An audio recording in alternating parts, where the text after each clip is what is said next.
à tous, soyez les bienvenus dans ce nouveau numéro des Anges de la télé-réalité, la toute première série réalité jamais réalisée en France. Un dispositif inédit, exceptionnel que vous connaissez maintenant et dans lequel on retrouve chaque jour Stevie, Marlène, Diana, Cindy Sander, Astrid, Amélie, Senna et John David. Alors vont-ils réaliser leur rêve américain?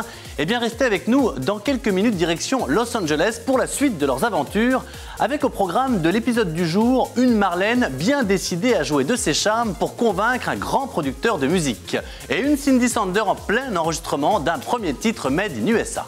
Mais auparavant, nous allons prendre des nouvelles d'Adeline, de mon incroyable fiancée en 2005, qui est devenue celle qui devait faire croire à ses parents qu'elle allait épouser Laurent Ournac. Eh bien, nous l'avons retrouvée, c'est tout à l'heure dans notre rubrique « Que sont-ils devenus ?»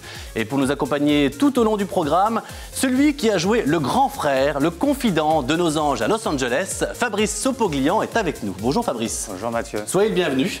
Ça va, merci, le jet lag, tout se passe bien? Je suis un peu limite, mais ça va. Bon, je vous présente une autre qui est un petit peu limite. Valérie Kahl, soyez la bienvenue également. Très très fort, bonjour Mathieu. J'adore son t-shirt. C'est vrai? Ouais. C'est donc vous. Eh ben, très sympa. C'est sympa. Enfin, elle est toute gênée sur ce plateau. Non, c'est moi qui suis gêné. Fabrice, donc vous étiez avec nos anges à Los Angeles. Comment est-ce qu'on pourrait résumer exactement votre rôle là-bas? En fait, j'ai fait office plus ou moins de parrain, de mentor, pour les mettre sur la voie, pour leur expliquer que Hollywood, c'était pas si simple en fait, et qu'il fallait suivre certaines règles. Alors grâce à vous, justement, on va en savoir un petit peu plus des coulisses du programme. Qui a été par exemple votre coup de cœur sur place? J'ai bien aimé Cindy, en fait, parce que je l'ai découvert comme ça, elle est arrivée, elle était très timide, pas du tout extravertie, avec un look très renfermé sur elle-même. Ah pardon, il s'en est bien sorti. Oui, un look renfermé sur elle-même. Voilà. C'était pas très Hollywood, disons. Ouais. Et je l'ai vu repartir avec la crête, les cheveux. C'était notre petite rockstar, pour sûr. Et qui là-bas était vraiment ingérable? Celui où, en partant... Jusque-là, franchement. C'est-à-dire que moi, je les ai rencontrés pour les bons côtés et j'ai subi un clash. C'était entre Amélie et Astrid, puisqu'il y avait ce rapport Amélie-Senna de bagarre en ce plan à trois, je ne sais pas comment on dit. On y ménage à trois. Voilà, pardon, c'est mieux que plan. Aux US aussi. Ouais. Et c'est parti, je suis arrivé pour annoncer un truc super à Senna et là, ça a explosé dans la maison. C'est quoi la surprise que vous apportiez En fait, Senna, son truc, c'était le basket. Donc, la production, personne n'est au courant, mais j'avais réussi à avoir un grand basketteur de NBA, Dennis Rodman. Ah oui. Qui m'attendait. Rebondeur, exactement. Et qui attendait du moins mon coup de fil pour venir à la maison. Et tout est parti tellement dans tous les sens que j'ai rien annoncé à personne. Je me suis levé et je l'annoncerai à Senna. Je lui dirai à la fin que je devais faire. On ne verra jamais Dennis Rodman à cause de lui. Merci voilà, Senna. À cause d'une affaire d'amourette. Alors avant qu'on regarde un sujet, j'ai une dernière question. Vous, on ne vous connaît pas très bien, Fabrice, forcément, mais vous avez déjà un CV très rempli. Vous avez géré des établissements célèbres de la nuit à Paris. Vous êtes parti aux États-Unis. Vous avez été comédien, producteur de cinéma, écrivain. Alors vous, justement, qui baignez dans ce milieu artistique, selon vous, pardon, mais soyons honnêtes, lequel des 8 anges a le moins d'avenir sur le plan artistique? C'est une question assez difficile. Moi, je pense que... À qui vous conseilleriez peut-être de faire autre chose? Ce serait pour être un conseil extrêmement honnête. Non, je crois que très sincèrement... Tous. Tous, vous pouvez tous repartir. Non, je crois qu'ils ont tous un talent. Ils ont tous un vrai talent. Ils savent chanter. Il y en a certains qui sont très photogéniques, etc. Donc... Alors, une autre qui a du talent, Fabrice, c'est Adeline. Adeline de mon incroyable fiancé. La jeune fille devait faire croire à ses parents qu'elle s'apprêtait à épouser Laurent Ournac, alors inconnu à l'époque. Le programme avait rencontré le succès. Mais depuis, qu'est devenue Adeline? Que fait-elle? A-t-elle trouvé l'amour, le vrai cette fois? C'est notre portrait du jour, regardez. La Côte d'Opale, dans le nord de la France, à 3 heures de Paris, c'est ici que vit à présent Angelina Toffoli. 5 ans après son expérience de télé-réalité, elle a accepté de nous accueillir chez elle. Bonjour, bienvenue chez les ch'tis. Entrez. En 2005, Angelina était alors Adeline, la future mariée de mon incroyable fiancé. La jeune femme devait convaincre ses parents de la laisser épouser un gendre exécrable, joué par le comédien Laurent Ournac, à l'époque inconnu, une émission qui lui a laissé beaucoup de souvenirs. J'ai le souvenir du début, parce que c'était un peu impressionnant de faire déjà une émission comme ça. C'est la première fois que je participais à une comédie-réalité.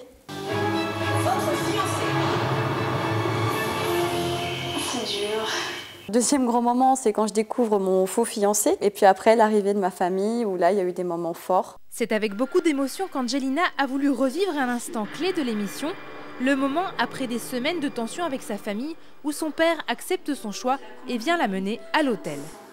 Oh là là, t'es trop belle. C'est trop.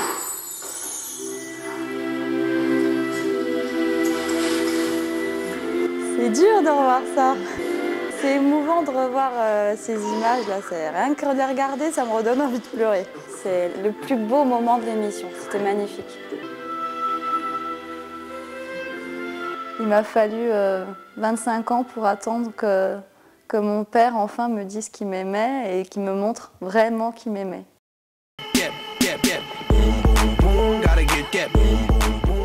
Aujourd'hui, Angelina est une femme heureuse.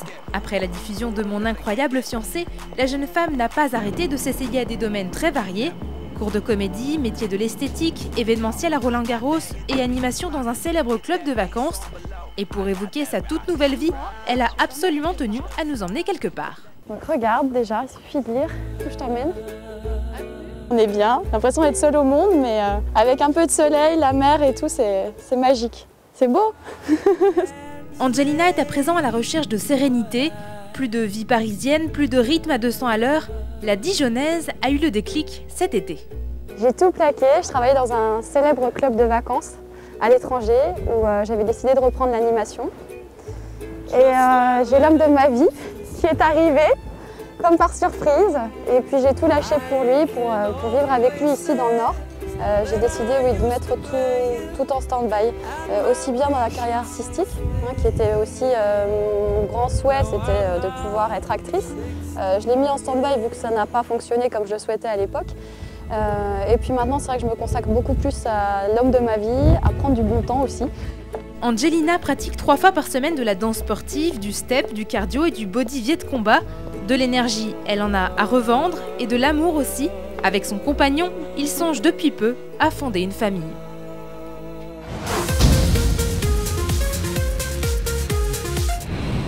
Voilà donc pour le portrait d'Adeline qui a trouvé l'amour. On lui souhaite évidemment que ça continue. Allez, on repart à Los Angeles. Comment est-ce qu'on arrive à convaincre des producteurs, des grands producteurs de cinéma, de musique, peu importe, de rencontrer comme ça nos petits Frenchies qui sont totalement inconnus là-bas?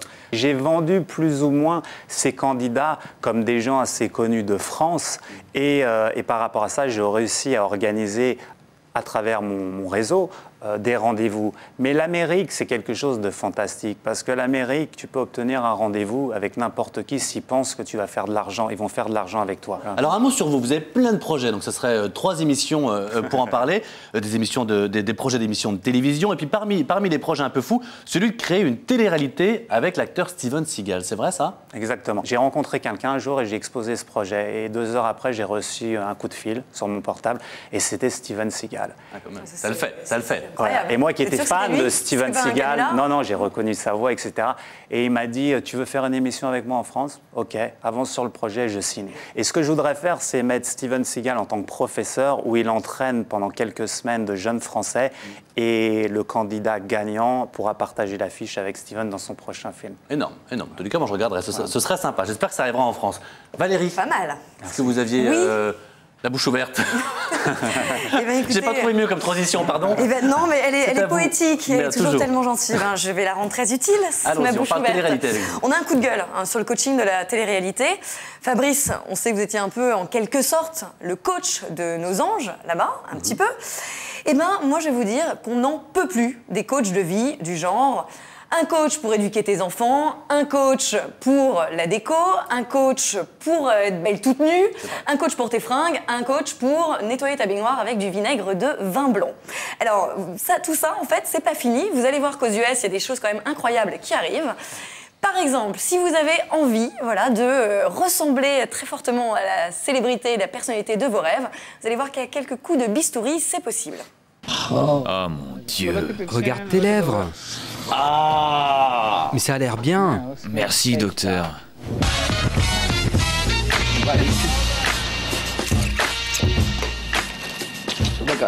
Eh, regarde, je ressemble à Elvis, là. Vous êtes son portrait craché. Génial. J'ai fait du peeling, du botox, des implants des lèvres. Les lèvres et le menton sont vraiment ce qui me fait le plus ressembler à Elvis. C'est des malades mentaux. Hein. C'est des malades mentaux. Ils ont ce truc là-bas, ils se ressemblent tous d'ailleurs. Carmen Electra, Pamela Anderson, tous. Le botox, déjà, surtout les animateurs en télé, ils ont tous le même visage. Et d'ailleurs, dans 2-3 ans, c'est le botox. Non, mais ce qui est flippant, pas au courant, mais... Mais il est déjà botoxé, hein. Il est déjà botoxé. Mathieu est à la pointe. Il a toujours été avant-gardiste. Continuons. Bon, maintenant, imaginez Marion Cotillard, une grande star de la télé, qui vous donne des conseils sur votre vie conjugale. Particulier, non? Eh ben, regardez. Ne m'appelle pas son père. J'aime pas quand tu dis ça du chat et moins du lézard. T'as qu'à t'appeler sa mère, toi. Je suis sa mère. Je trouve que domestiquer des animaux, c'est très bizarre, point. Voilà, je dis ça, mais ils ont un chat et ils ont un lézard. Donc le meilleur conseil, c'est qu'ils se débarrassent du canapé. Qu'est-ce qu'elle va faire là-dedans, Bah, Madonna? la classe quand même. Madonna qui vous explique comment gérer vos couples, enfin votre couple. Oui, parce qu'on en a qu'un. Je ne sais pas pour vous, Valérie. Je prends trop exemple sur vous, Mathieu. Bien sûr. Non, mais c'est quand même pas mal. Bon, et si les conseils de stars ne suffisent pas à vous rabibocher, les coachs de la télé-réalité sont également là jusque dans votre lit, voilà, pour gérer votre activité Ça, c'est un sexuelle. bon job. Et vous allez voir, ils commentent tout, hein, vraiment tout. C'est charmant. Elle le stimule manuellement, là. Et regarde comme c'est froid, clinique et robotique. Ils ne se regardent même pas. Ils le font comme un devoir. Et vous, Mathieu, je vous conseille de prendre un coach très rapidement parce qu'on a retrouvé une de vos ex qui n'a pas l'air très contente. Regardez. Je sens la vanne arriver. C'est trop mécanique, Mathieu. C'est trop mécanique. Qu'est-ce qui est trop... Mais pas du tout, je suis extrêmement doux. Mais écoutez, moi je sais pas, en tout cas, elle était vraiment pas contente. Hein, quand on Merci beaucoup Valérie, vous savez que tout ça se paiera. Fabrice, on part vous rejoindre à Los Angeles pour notre épisode des anges. Et aujourd'hui justement, c'est le grand jour pour Cindy Sander. La jeune chanteuse doit enregistrer son nouveau titre en studio, mais stress et mal de gorge vont peut-être compromettre la séance. De son côté, Marlène a décroché un rendez-vous important avec le producteur de musique qu'elle a déjà rencontré. Et vous allez voir qu'elle va tout faire pour le séduire. Pour Astrid aussi, la journée est importante. L'acteur Texas de la série Amour, Gloire et Beauté veut lui présenter les bookers d'une importante agence de mannequins de Los Angeles. Alors nos anges réussiront-ils les défis qui les attendent? Eh bien pour le savoir, comme chaque soir, installez-vous bien confortablement. Direction Los Angeles, les anges de la télé-réalité, ça commence maintenant.